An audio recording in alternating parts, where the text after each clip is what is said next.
ఈరోజు అడ్డగుట్ట డివిజన్లో మరి కేటీఆర్ గారి రోడ్ షో నిర్వహించడం జరిగింది. మరి మీరు చూసినట్లయితే భారీ ఎత్తున జనాలు తరలి రావడం జరిగింది కేటీఆర్ గారి రోడ్ షో వీక్షించడానికి. మరి దీన్ని చూస్తే అర్థమవుతుంది కేసీఆర్ గారి పట్ల, కేటీఆర్ గారి పట్ల, బీఆర్ఎస్ పార్టీ పట్ల ప్రజలకి ఇంకా అభిమానం వాళ్ళ గుండెల్లో దాగుంది.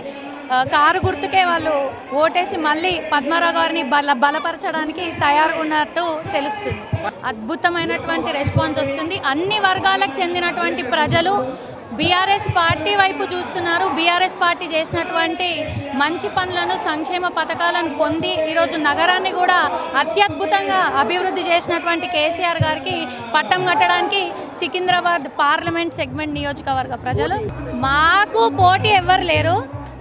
ప్రధానమైన 2 జాతీయ పార్టీలకే మాతో పోటీ ఉంది.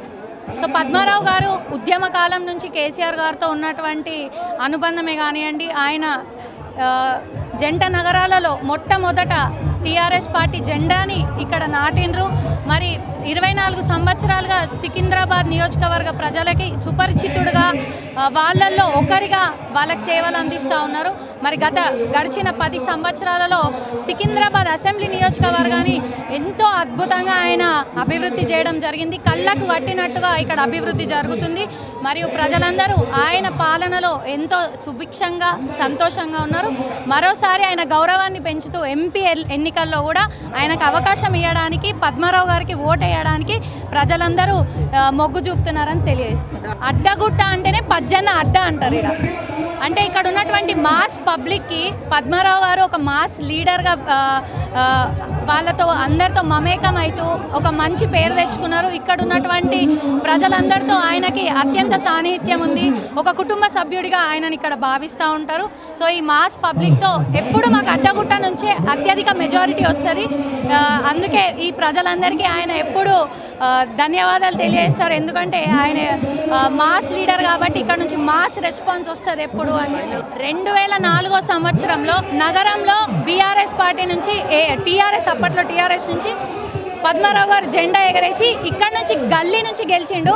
ఇవాళ 2024 సంవత్సరంలో ఢిల్లీకి వెళ్ళడానికి గెలవబోతూ ఉన్నారు. ప్రజలందరూ ఆయనను ఆశీర్వదించి ఢిల్లీకి పంపించడానికి సిద్ధంగా ఉన్నారు.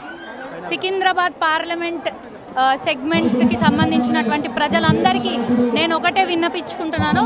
పద్మారావు గారు మీ అందరికీ ఆప్తుడు. ఉద్యమ కాలం నుంచి కేసీఆర్ గారికి ఒక అత్యంత అనుబంధం కలిగినటువంటి నాయకుడు. ఎటువంటి ఒడిదుడుకులు వచ్చినా ఆయనని వీడనటువంటి నాయకుడు. ప్రజలతో పాటు ఇక్కడ ఉన్నటువంటి ప్రజలని ఎన్నడూ ఎటువంటి ఇబ్బందులు వచ్చినా, మొన్న చూసుకున్నట్లయితే కరోనా వచ్చినప్పుడు కూడా ఆయన కుటుంబ సభ్యులను కూడా లెక్క చేయకుండా ప్రజలు ముఖ్యమని చెప్పేసి ప్రజల కోసం పోరాడడానికి బయటకు వచ్చిండు. ఆయన ప్రజలని ఆదుకునేటువంటి నాయకుడు కావాలి. కానీ దేవుళ్ళ పేరు చెప్పుకొని ఇంకెన్ని సంవత్సరాలు ఓట్లు వేయించుకునే నాయకులను మనం ఎన్నుకుందాం. మన కోసం పనిచేసే నాయకులను మనం ఎన్నుకుందాం. మన పజ్జనని మనం పార్లమెంట్కి పంపించుకుందాం.